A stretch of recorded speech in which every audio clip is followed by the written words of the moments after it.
할렐루야. 오늘도 새날을 주신 하나님을 찬양합니다. 오늘도 말씀을 나누는 이 시간 성령님께서 우리와 함께 해주셔서 이 말씀이 이해되고 깨달아지고 믿어지고 순종하는 역사가 있게 되기를 주님의 이름으로 축원합니다. 오늘은 아모스 5장 4절로 6절만 보도록 하겠습니다. 하나님의 말씀을 경청하시기 바랍니다. 여호와께서 이스라엘 족속에게 이와 같이 말씀하시기를 너희는 나를 찾으라. 그리하면 살리라. 베델을 찾지 말며 길갈로 들어가지 말며 브엘세바로도 나아가지 말라. 길갈은 반드시 사로잡히겠고 베델은 비참하게 될 것임이라 하셨나니 너희는 여호와를 찾으라. 그리하면 살리라. 그렇지 않으면 그가 불같이 요셉의 집에 임하여 멸하시리니 베델에서 그 불들을 끌 자가 없으리라. 아멘. 오늘도 이 말씀을 통해 우리에게 주시는 하나님의 음성을 듣게 되기를 바랍니다.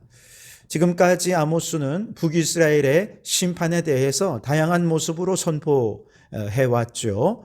그런데 이제 5장 말씀에 보면 이 심판을 면하고 살 수 있는 길을 우리에게 알려주시는데 여호와를 찾으라 하는 것입니다. 4절 말씀에 보시면 여호와께서 이스라엘 족속에게 이와 같이 말씀하시기를 너희는 나를 찾으라. 그리하면 살리라 그랬습니다. 6절에도 너희는 여호와를 찾으라. 그리하면 살리라. 그렇지 않으면 그가 불같이 요셉의 집에 임하여 멸하시리니 베델에서 그 불들을 끌 자가 없으리라 그랬습니다. 심판을 피하고 살기 위해 지금 당장 해야 될 일, 하나님을 찾으라는 것입니다. 하나님을 찾지 않으면 하나님께서 불같은 심판으로 임하실 것이고 그 누구도 그 심판의 불을 끄지 못할 것이라는 거죠. 반대로 우리가 하나님을 찾아서 만나면 어떻게 되느냐? 심판을 피하고 살게 될 것이라는 겁니다. 여기에 생명이 있다는 것입니다. 이 말씀을 오늘 우리에게 적용해 보면 오늘 우리가 왜 예수님을 믿어야 합니까? 살기 위해 예수님을 믿는 것입니다. 최근 종교에 대한 호감도를 조사한 내용이 발표되었는데요. 한국 리서치에서 조사한 내용도 있고 또 성공회대 연구진에서 연구한 내용도 발표가 되었더라고요. 한국 리서치에서 조사한 내용은 모든 개신교인 또 비종교인 가릴 것 없이 이제 대상자를 정해서 그렇게 했더니 개신교에 대한 호감도가 33%가 나왔습니다. 그런데 성공회대 연구진에서 비개신교인들에게만 따로 호감도를 물었더니 종교 호감도 가운데 다른 종교는 불교나 천주교는 50%가 남았는데 개신교에 대한 호감도는 14%밖에 정말 너무 적게 나온 것이죠. 그래서 이 개신교가 정말 거의 탄핵당할 직전에 와 있는 것 같습니다. 정말 기도하고 각성하고 변화되어야 할 필요가 있는 것이죠. 그런데 이 조사에서 이 비개신교인들에게 종교를 갖는 목적이 무엇인가라고 물었을 때 사람들은 대부분 제일 많이 얘기한 것이 마음의 평안을 얻기 위해 종교를 갖는다는 것이죠. 여러분, 종교를 갖는데 그저 마음의 평안을 얻기 위해 종교를 갖는다? 그건 기독교 아니라 불교나 천주교나 수도원에 가고 또 사찰에 들어가면 마음을 편안하게 얻을 수 있습니다. 그러나 개신교는요, 마음의 평안을 얻기 위해 믿는 게 아닙니다. 살기 위해 믿는 것입니다.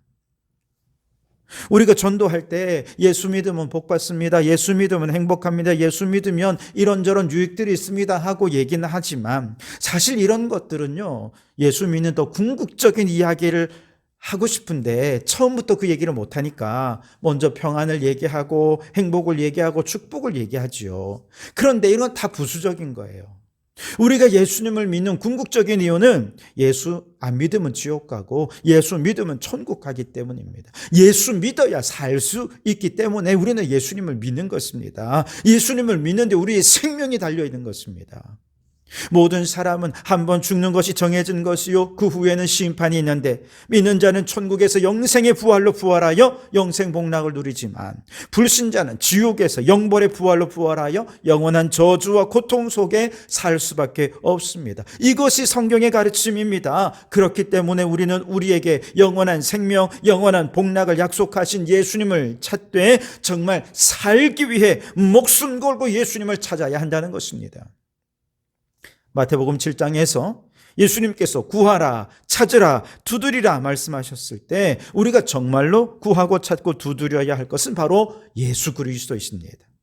그렇게 살기 위해 예수님을 구하고 찾을 때 우리가 받는 최고의 기도의 응답은 무엇입니까? 성령이십니다. 성령을 기도 응답으로 받아요.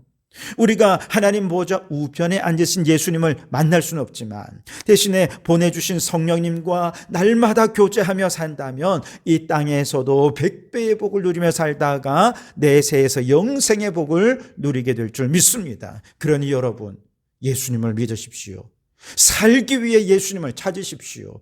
그렇게 여호와를 찾아 모두가 생명을 얻는 성도들이 되시기를 주님의 이름으로 축원합니다. 오늘 본문으로 다시 돌아와서 하나님의 심판이 예고되어 있는 북이스라엘에게 하나님께서 반복해서 말씀하시죠. 너희는 나를 찾아라, 그러면 살 것이다. 여호와를 찾아라, 그러면 살 것이다. 그렇게 말씀하시는 이 말씀을 들을 때 우리는 질문하지 않을 수가 없습니다. 그럼 어떻게 해야 여호와를 찾는 것입니까? 오늘 선지자는 이에 대해서도 친절히 우리에게 말씀해 주고 있습니다. 우선 먼저는 이것은 여호와를 찾는 것이 아니다 라고 말씀하시는 부분이 있는데요. 5절에 보시면 베델을 찾지 말며 길갈로 들어가지 말며 브엘세바로도 나아가지 말라. 길갈은 반드시 사로잡히겠고 베델은 비참하게 될 것임이라 하셨나니 그랬습니다. 여기서 베델, 길갈은 모두 북이스라엘 안에서 제사가 드려지던 제단이 있는 곳입니다. 성소가 있는 곳입니다. 다시 말해 성소에 들어가서 더 많은 제사를 드리고 더 많은 헌금을 드리고 더 많이 성경 읽고 더 많이 기도하고 이렇게 더 많은 종교적인 행위를 한다고 해서 그게 여호와를 찾는 것이냐, 그러면 정말 살 수 있는 것이냐, 아니라는 것이죠. 어제도 아모스 4장에서 아모스 4장 4절에서 이런 말씀하셨죠. 아침마다 너희 희생을 3일마다 너희 11조를 드려보아라. 그런 인간적인 노력, 종교적인 행위로는 결코 여호와를 찾을 수도 없고 죄사함을 받을 수도 없으니 살 수도 없다는 것이죠. 마찬가지입니다. 베델을 찾지도 말고 길갈로 들어가지 말라. 이 말은 더 많은 종교의식이 여호와를 찾는 길이 아니라는 것입니다.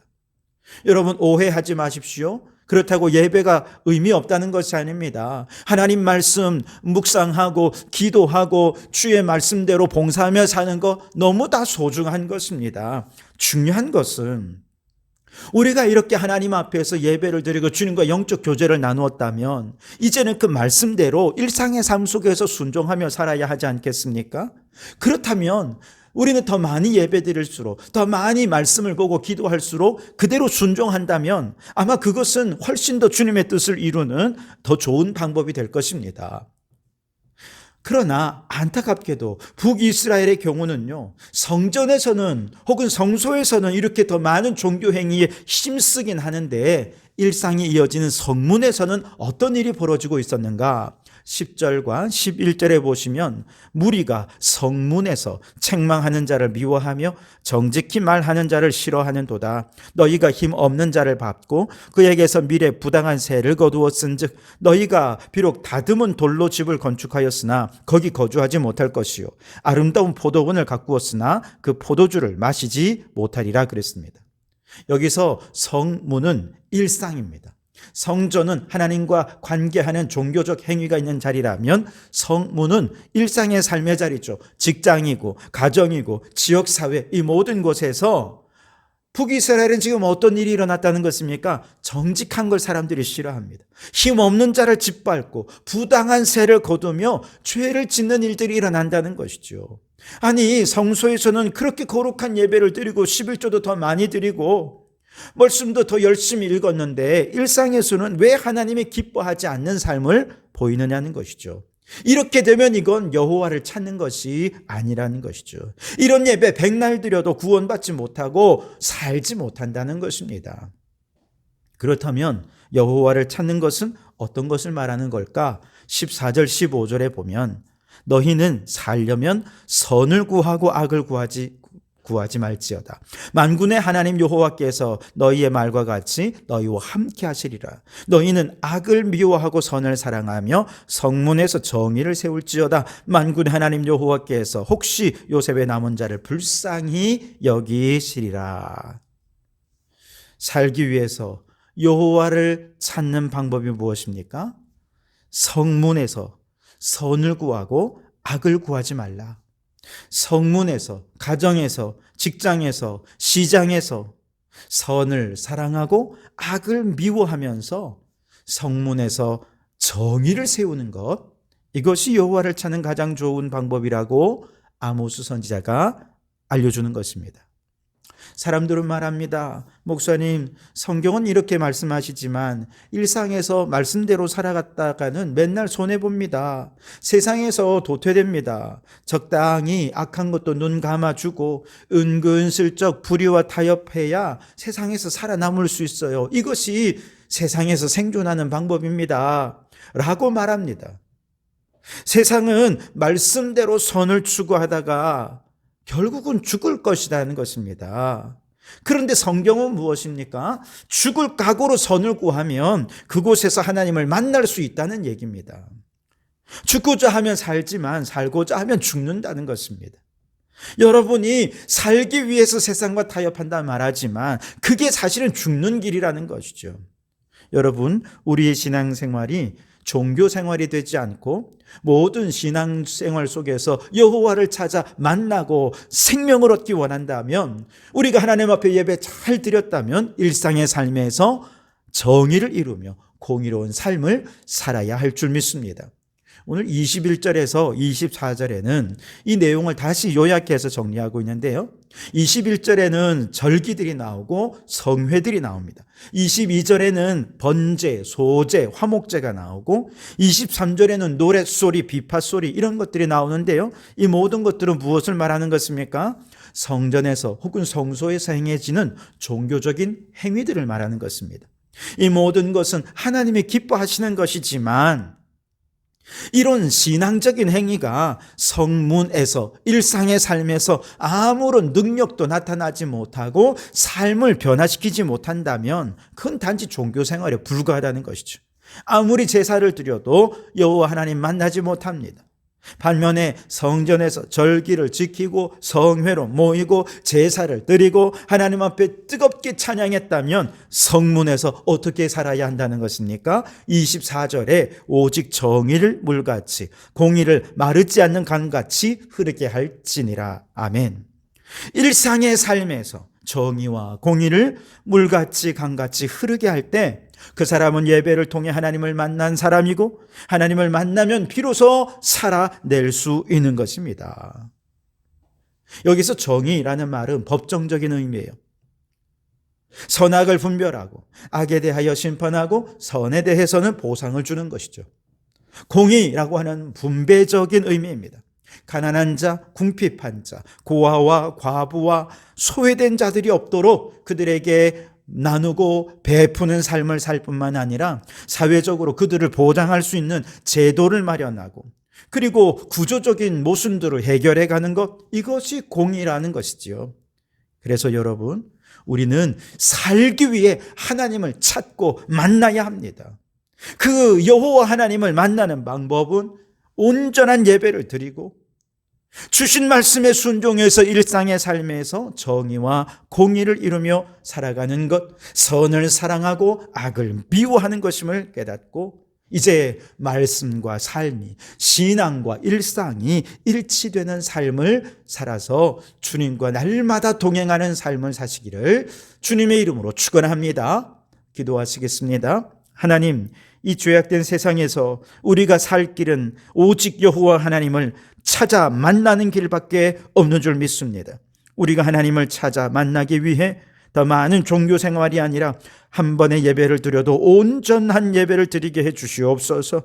예배 중에 주신 주의 말씀이 기준이 되어 일상의 삶에서 선을 사랑하고 악을 미워하며 정의를 물같이 공의를 하수같이 흐르게 하는 삶을 살게 하여 주시옵소서. 그리하여 우리의 모든 일상에서 여호와 하나님과 동행하게 해 주시옵소서. 예수님 이름으로 기도하옵나이다.